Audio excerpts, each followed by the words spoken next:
Yo creía que estaba a salvo. Nunca pensé que iba a contar esta historia en voz alta. De hecho, durante mucho tiempo ni siquiera fui capaz de ordenarla en mi cabeza.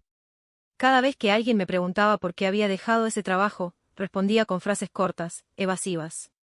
No era lo mío, ya había cumplido un ciclo, cosas internas. Mentía, básicamente. No porque quisiera ocultar la verdad, sino porque decirla implicaba volver a ese día. A esa oficina. A esa sensación exacta de que el suelo desaparecía bajo mis pies. Hoy, después de mucho tiempo, puedo contarlo con calma. Mi nombre es Laura Méndez, tengo 34 años, y durante más de 7 años trabajé en la misma empresa. 7 años y algunos meses, para ser exacta. Entré cuando tenía 26, recién titulada, con más nervios que experiencia y con esa mezcla rara de miedo y entusiasmo que una tiene cuando cree que está empezando su vida adulta de verdad. No era una empresa enorme, pero tampoco pequeña. De esas que se presentan como familia, donde todo el mundo se conoce por el nombre y donde, al menos al principio, una siente que importa. Yo empecé en un cargo básico, administrativo, pero desde el primer mes me di cuenta de que había mucho desorden. Procesos mal definidos, responsabilidades poco claras, cosas que se hacían, porque siempre se habían hecho así. Y yo soy el tipo de persona que necesita entender cómo funcionan las cosas. Así que preguntaba. Tomaba notas.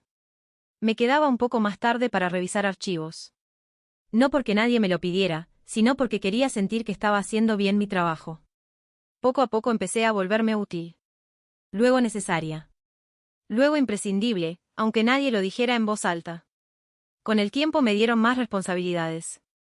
Cambié de cargo, de escritorio, de funciones.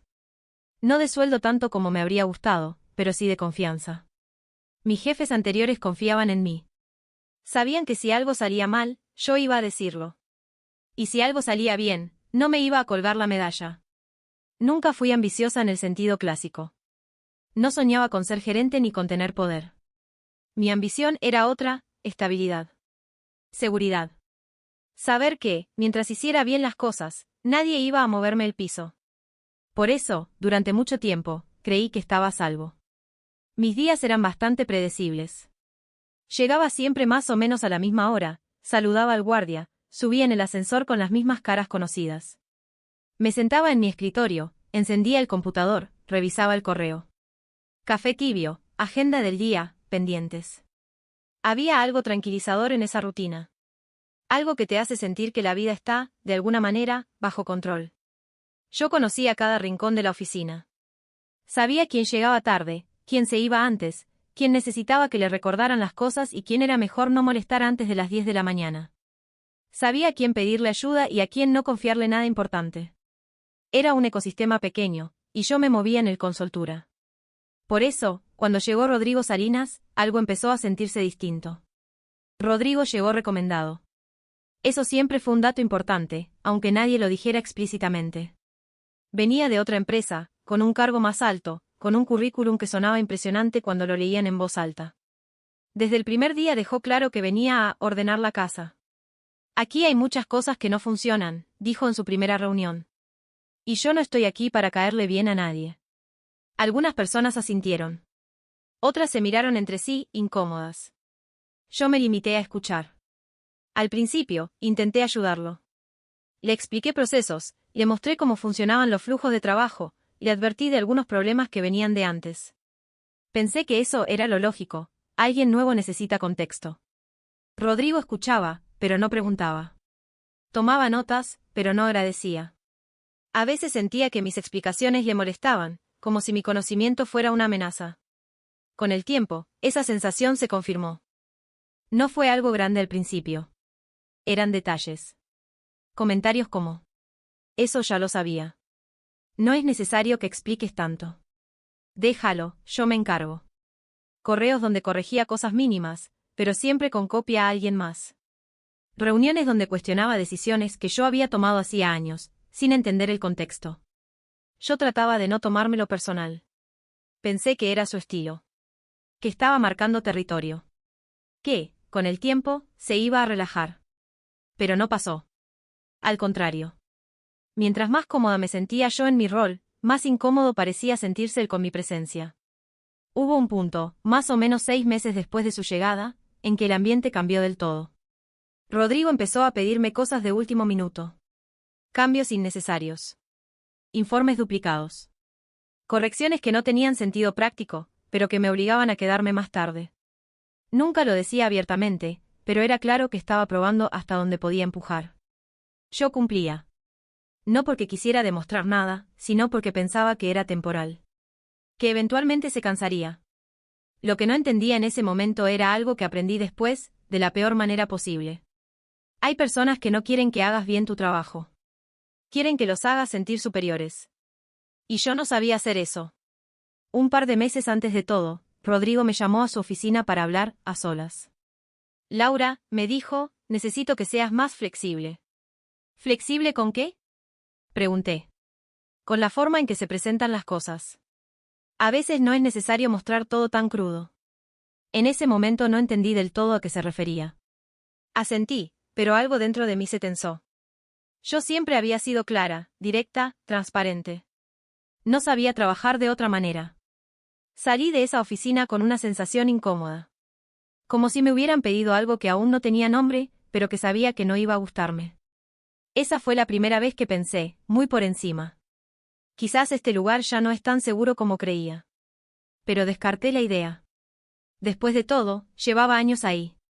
Tenía buen historial. Nunca había tenido problemas. Creí que eso bastaba. Las semanas siguientes transcurrieron con una normalidad extraña. Demasiado tranquila, incluso. Rodrigo estaba más callado. Menos confrontacional. Pensé que, tal vez, había aprendido a confiar en mí. Hoy sé que no.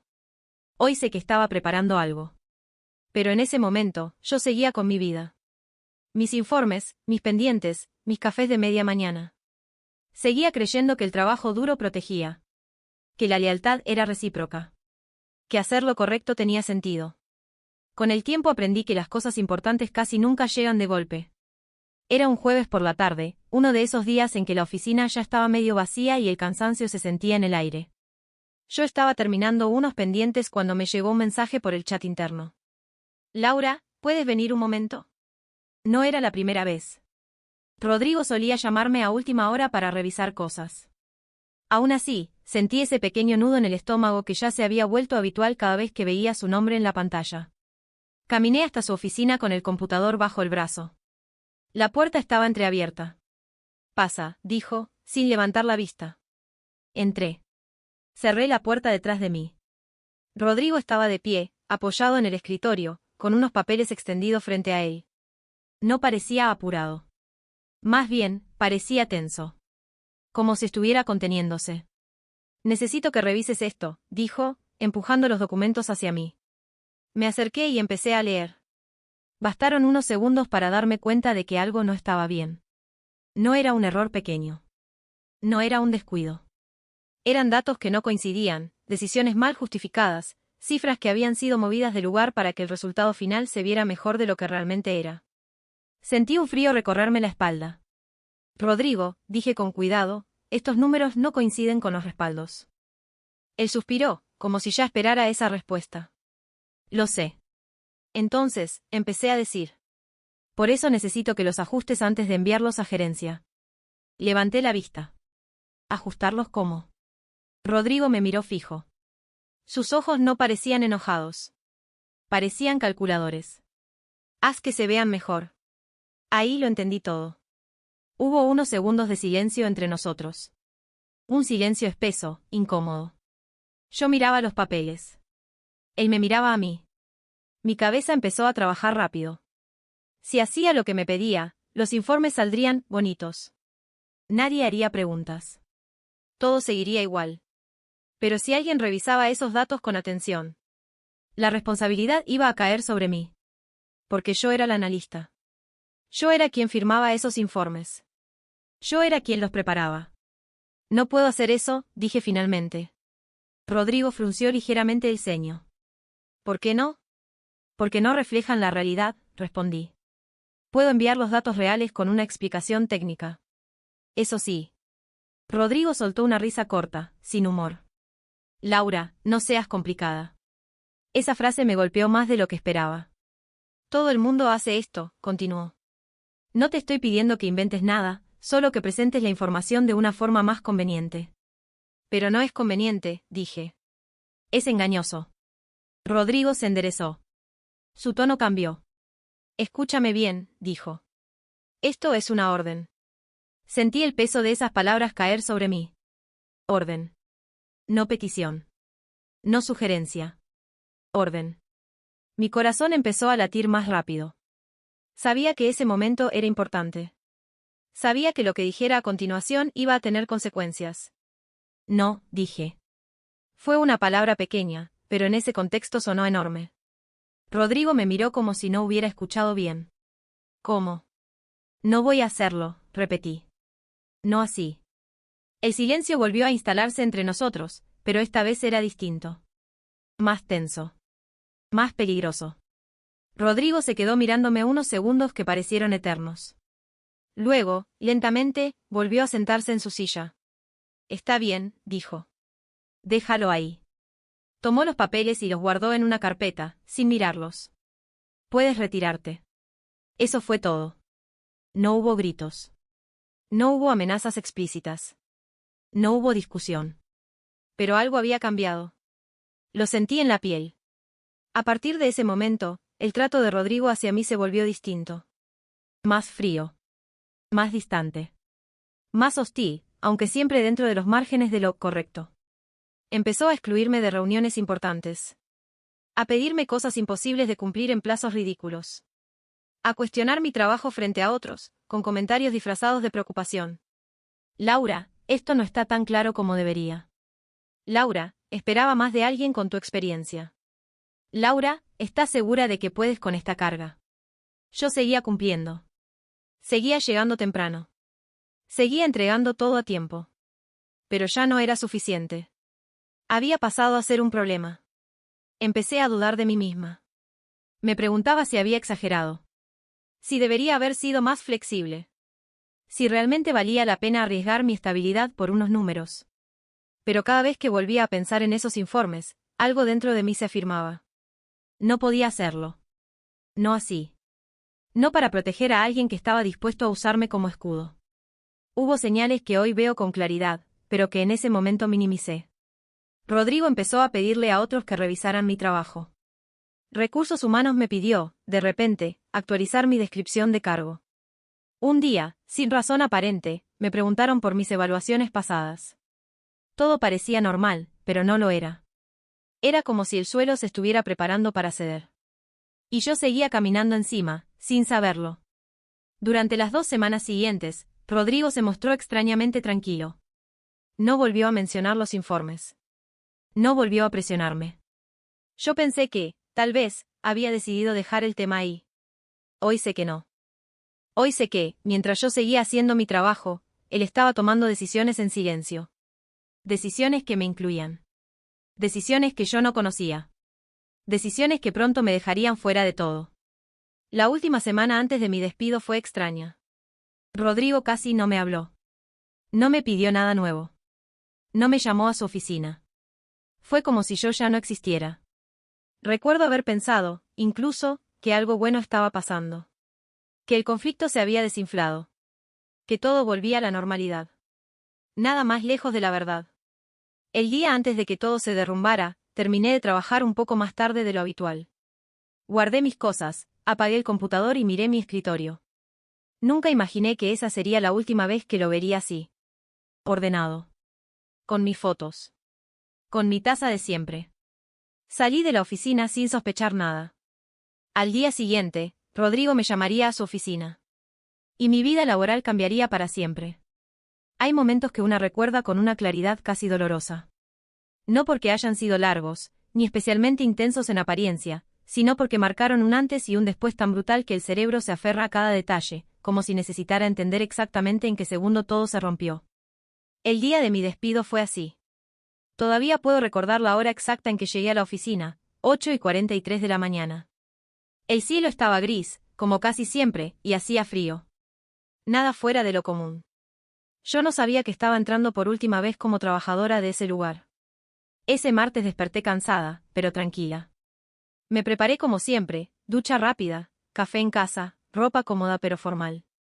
Me miré al espejo antes de salir y pensé que tenía una semana pesada por delante, pero manejable.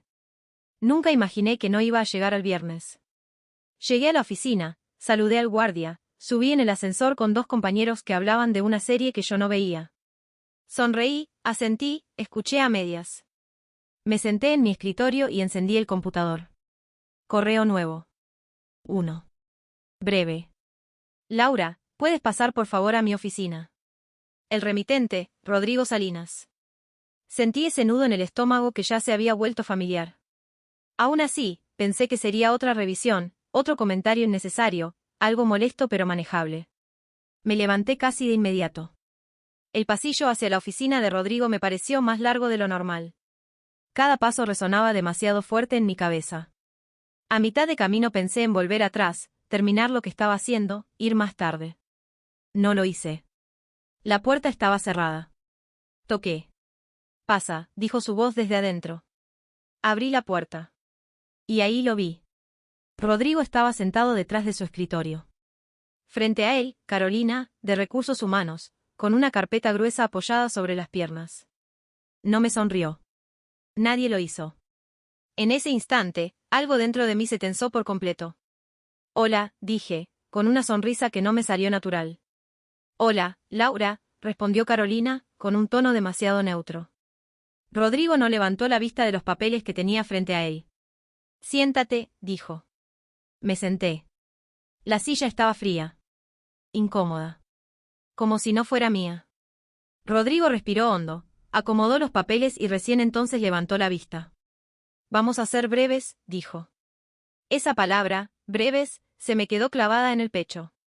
Esta reunión es para informarte que la empresa ha decidido prescindir de tus servicios a partir de hoy. No entendí la frase de inmediato. Mi cerebro la escuchó, pero no la procesó.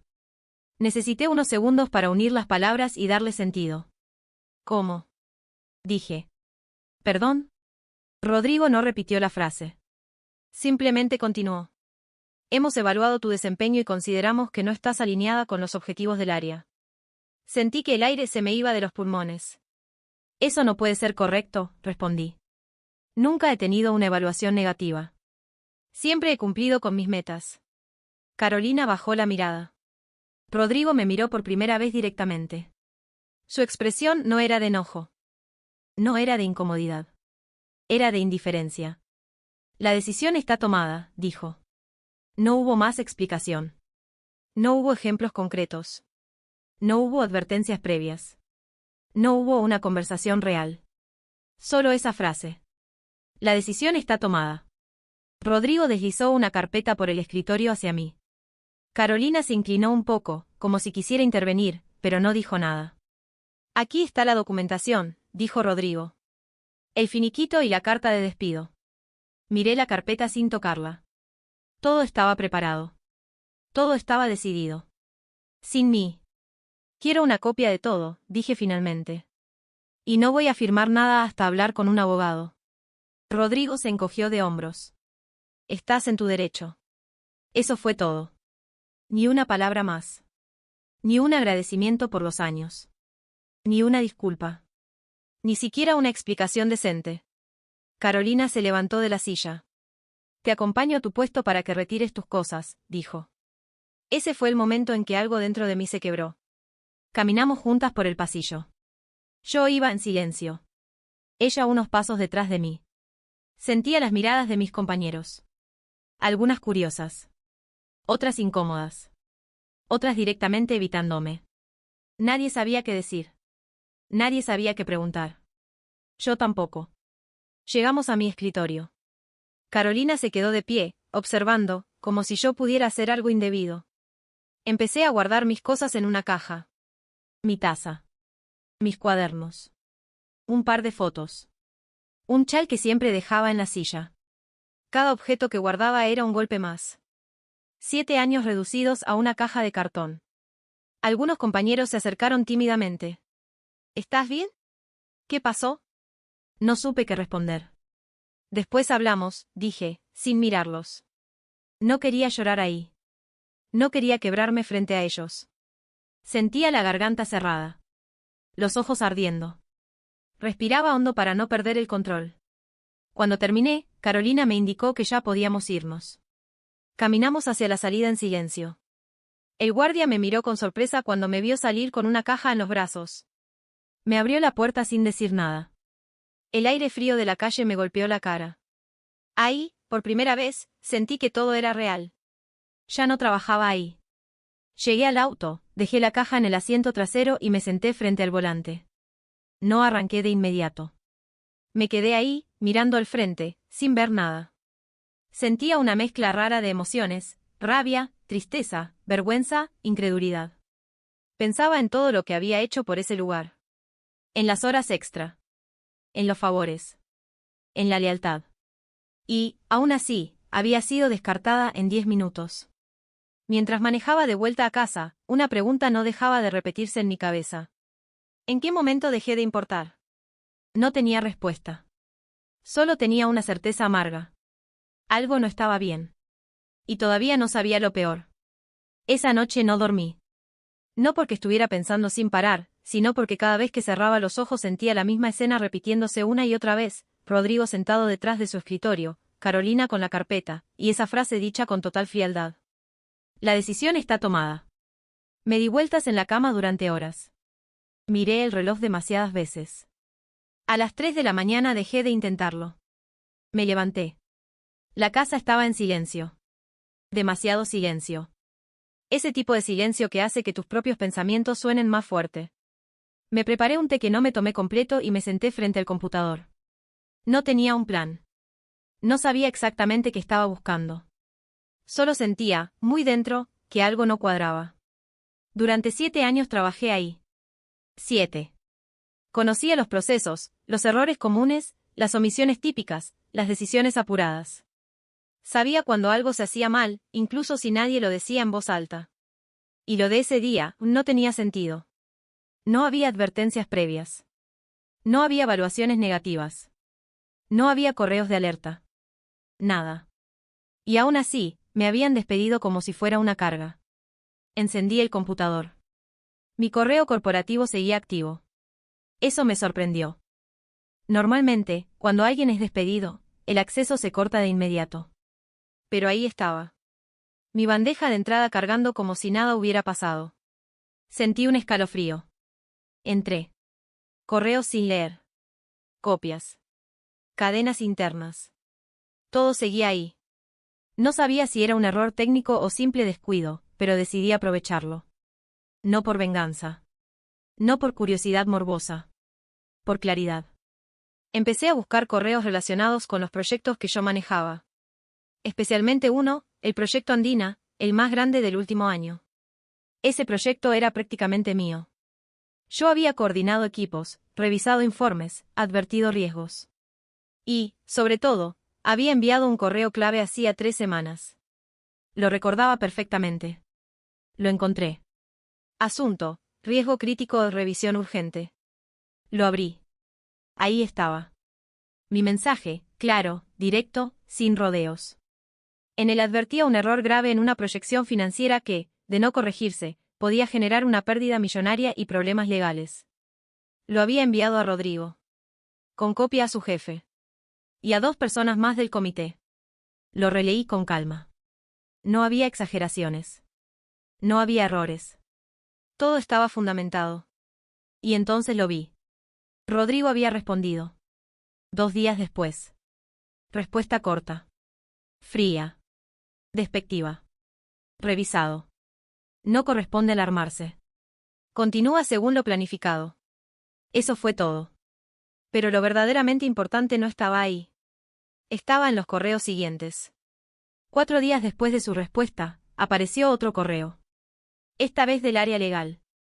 Asunto, observación grave, Proyecto Andina. Lo abrí. Mi corazón empezó a latir más rápido. El área legal detectaba exactamente el mismo error que yo había advertido. Palabras distintas, mismo problema. Mismas consecuencias. Y esta vez, el tono era urgente. Muy urgente. Rodrigo había respondido a ese correo. Y ahí entendí todo. Rodrigo escribió. Este punto no fue informado previamente por el equipo responsable. Mentira. Una mentira directa. Y lo peor, adjuntó un informe incompleto, uno que él mismo había solicitado modificar semanas antes. Un informe sin mi advertencia. Sin mi correo. Sin mi firma. Sentí como la rabia me subía por el cuerpo como una ola caliente. Me habían despedido para cubrir un error. Su error. Seguí leyendo. Horas después, otro correo. Esta vez del jefe de Rodrigo. Asunto, responsabilidades. El mensaje era breve, pero contundente. Pedía identificar al responsable del error y tomar medidas inmediatas. Y entonces lo vi. Rodrigo había respondido mencionando mi nombre. No directamente, pero insinuándolo. Hablaba de fallas en la revisión técnica previa y falta de alineación del equipo. Mi equipo. Yo. Todo encajó de golpe.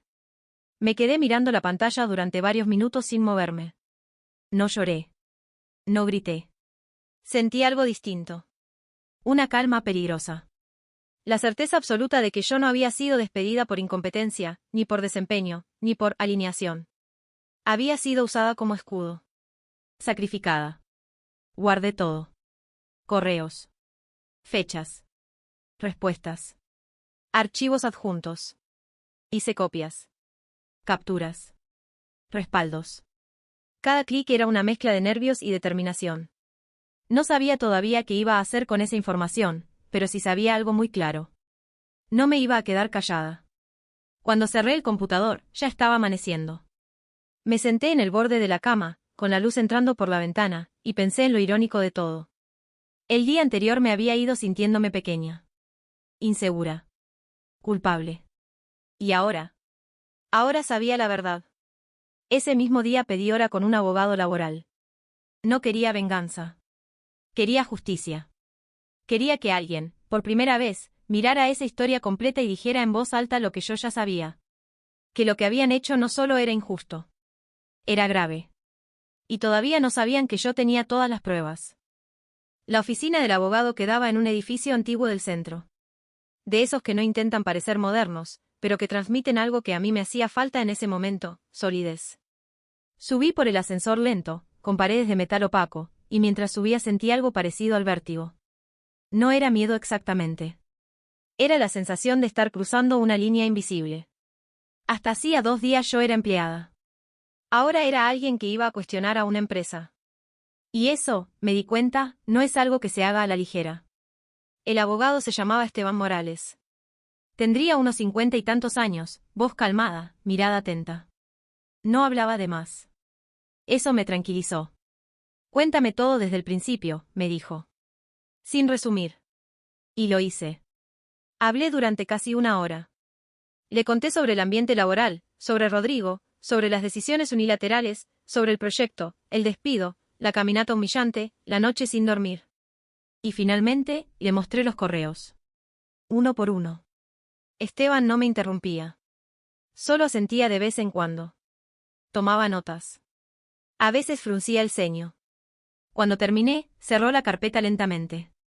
Esto, dijo, es serio.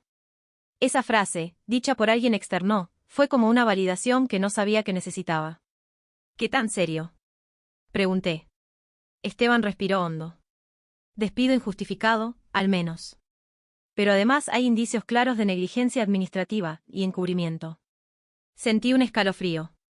¿Encubrimiento? Te usaron como responsable para cubrir un error que no era tuyo, dijo con total claridad. Y lo hicieron rápido, sin proceso, sin respaldo. Me miró fijo. Eso no es solo poco ético. Es peligroso para ellos. Esteban fue muy claro desde el inicio. No vamos a actuar impulsivamente, me dijo. Vamos a hacerlo bien. Me explicó el plan paso a paso. Primero, una carta formal a la empresa solicitando explicaciones por el despido y dejando constancia de las inconsistencias. Segundo, una denuncia laboral por despido injustificado. Y tercero, si era necesario, escalar el caso por la vía administrativa y legal por las irregularidades del proyecto. No vamos a acusar todavía, aclaró. Vamos a mostrar que sabemos. La carta se envió 3 días después. No era agresiva. No era emocional. Era quirúrgica. Enumeraba hechos. Fechas. Correos. Nada más. Cuando la leí antes de enviarla, sentí algo que no había sentido desde antes del despido: control. Por primera vez, yo no estaba reaccionando. Estaba actuando. Los primeros 2 días no pasó nada. Ningún llamado. Ningún correo. Al tercer día, a las 9:12 de la mañana, sonó mi teléfono. Número desconocido. Contesté. Laura, dijo una voz que conocía demasiado bien. Soy Rodrigo. No lo había guardado en el celular, pero lo habría reconocido en cualquier parte. Hola, respondí, sin emoción. Hubo un silencio breve. Incómodo. Quería conversar, dijo. Aclarar algunas cosas. Sonreí, aunque él no podía verlo. Para eso está mi abogado, respondí. Puedes comunicarte con él. Otro silencio. No es necesario llegar a eso, dijo, bajando un poco la voz. Creo que podemos resolver esto de manera interna. Ahí supe que algo había cambiado. Rodrigo, le dije. Yo también creía eso. Antes. No levanté la voz. No fui irónica. No fui agresiva. Fui firme. Todo lo que tengan que decir, díganlo por los canales formales. Colgué. Mis manos temblaban un poco, pero no de miedo. De adrenalina. Ese mismo día, Esteban me llamó. Se movieron rápido, me dijo. Eso es buena señal. Le habían respondido la carta. Solicitaban una reunión para revisar el caso y explorar una solución. Cuando una empresa quiere revisar algo después de despedirte, me explicó, es porque no está tan segura de haber hecho bien las cosas. Y yo sabía exactamente por qué. La reunión fue una semana después. Esta vez no fui sola. Entré a la misma oficina donde me habían despedido, pero todo se sentía distinto. Rodrigo no estaba solo. Tampoco Carolina. Había un abogado de la empresa. Y el jefe de Rodrigo. Yo me senté con Esteban a mi lado. Y por primera vez, nadie me habló desde arriba. Esteban hizo preguntas simples. ¿Puede explicar por qué no existen evaluaciones negativas previas? ¿Puede explicar por qué no se consideró el correo enviado por mi representada? ¿Puede explicar por qué el acceso a su correo no fue suspendido inmediatamente? Rodrigo evitaba mirarme. Carolina tomaba notas nerviosamente. El jefe de Rodrigo empezaba a incomodarse. Las respuestas eran vagas. Incompletas. Contradictorias. Y eso decía más que cualquier acusación. En un momento, Esteban colocó sobre la mesa una copia impresa del correo clave. Dijo, fue enviado antes de que se produjera el error que hoy intentan atribuir a Laura. El silencio fue absoluto. Nadie habló durante varios segundos. Yo observé los rostros. Y lo vi. El miedo. No en todos. Pero sí en la persona correcta. La reunión terminó sin acuerdos. Pero algo había quedado claro. Ya no era yo la que tenía que demostrar nada. Eran ellos. Salí del edificio con una sensación extraña, mezcla de cansancio y alivio. Sabía que aún no había terminado. Pero también sabía algo fundamental. El poder ya no estaba solo de su lado. Durante las semanas siguientes, aprendí algo que nadie te enseña cuando empiezas a trabajar en una empresa. Las caídas más importantes no siempre son públicas. No hay gritos. No hay portazos. No hay escándalos. A veces, todo ocurre en silencio, detrás de correos cuidadosamente redactados y reuniones a puerta cerrada. Después de la reunión, pasaron 10 días sin noticias. 10 días largos. No hubo llamadas. No hubo correos. No hubo intentos de acercamiento amistoso. Y aunque por fuera yo intentaba seguir con mi vida, por dentro estaba en pausa. Me despertaba temprano igual que antes, como si aún tuviera que ir a trabajar. Me costaba concentrarme en cualquier otra cosa. Cada vez que sonaba el teléfono, mi cuerpo reaccionaba antes que mi cabeza. No era ansiedad. Era expectación. El llamado llegó un jueves, a las 4:37. Esta vez, no fue Rodrigo. Fue el abogado de la empresa. Laura, dijo con un tono cuidadosamente neutral. Queremos informarte que la empresa está dispuesta a llegar a un acuerdo. No sentí alivio inmediato. Sentí confirmación. Hablen con mi abogado, respondí, casi automáticamente. Por supuesto, dijo. Ya lo estamos haciendo. Colgué. Me quedé mirando el celular unos segundos y luego respiré profundo. Sabía lo que eso significaba. Esteban me llamó esa misma noche. ¿Van a ceder?, me dijo. Y más de lo que suelen hacerlo. Me explicó que, internamente, la empresa había iniciado una revisión del proyecto Andina. No por mí. No oficialmente. Por ellos mismos. Y cuando empezaron a revisar fechas, correos y decisiones, todo apuntaba al mismo lugar. Rodrigo. No pueden decirlo abiertamente, me explicó Esteban, pero están intentando minimizar daños. Daños legales. Daños financieros. Daños de imagen. El acuerdo se cerró una semana después. No voy a entrar en montos, porque no es lo importante. Lo importante fue otra cosa. La carta de despido fue modificada. El motivo original fue eliminado. Se reconoció que no existían evaluaciones negativas previas. Eso, para mí, lo cambió todo. No era solo dinero. Era mi nombre. Mi trayectoria. Mi verdad. 2 meses después, me enteré por un excompañero de algo que la empresa jamás anunció públicamente. Rodrigo ya no trabajaba ahí. No fue un despido inmediato. No fue escandaloso. Fue una renuncia por motivos personales. Así lo llamaron. Pero yo sabía. Todos sabíamos. Nunca pensé que volvería a verlo. Pero un día, meses después, coincidimos en una cafetería del centro. Yo estaba sentada cerca de la ventana, trabajando en mi computador. Lo vi entrar y reconocí su forma de caminar antes incluso de verle la cara. Él también me vio. Dudó unos segundos. Luego se acercó. Hola, Laura, dijo, con una voz que ya no sonaba tan segura. Hola, respondí. Se quedó de pie frente a mí, sin saber muy bien qué hacer. Quería decirte que lamento cómo se dieron las cosas. No fue una disculpa completa. No fue honesta del todo. Pero fue lo máximo que podía dar. Lo miré a los ojos. Yo también lamento cómo se dieron, le dije. Pero no me arrepiento de haber hablado. Asintió lentamente. Yo tampoco, murmuró. Y se fue. Cuando salió de la cafetería, me di cuenta de algo importante. Ya no sentía rabia. Ni satisfacción. Ni necesidad de revancha. Solo una calma profunda. Había recuperado algo que pensé que había perdido el día del despido. Mi dignidad. Durante mucho tiempo creí que el silencio era profesionalismo. Que aguantar era madurez. Que no quejarse era fortaleza. Me equivoqué. Callarse ante una injusticia no te hace fuerte. Te hace invisible. Y cuando te vuelves invisible, otros deciden tu historia por ti. Si estás escuchando esto y alguna vez sentiste que te usaron como chivo expiatorio. Si alguna vez te hicieron sentir pequeño para cubrir errores ajenos. Si alguna vez dudaste de ti cuando en el fondo sabías que tenías razón. No estás loco. No estás exagerando. Y no estás solo. A veces, hablar cambia más cosas de las que imaginas. Aunque no haga ruido.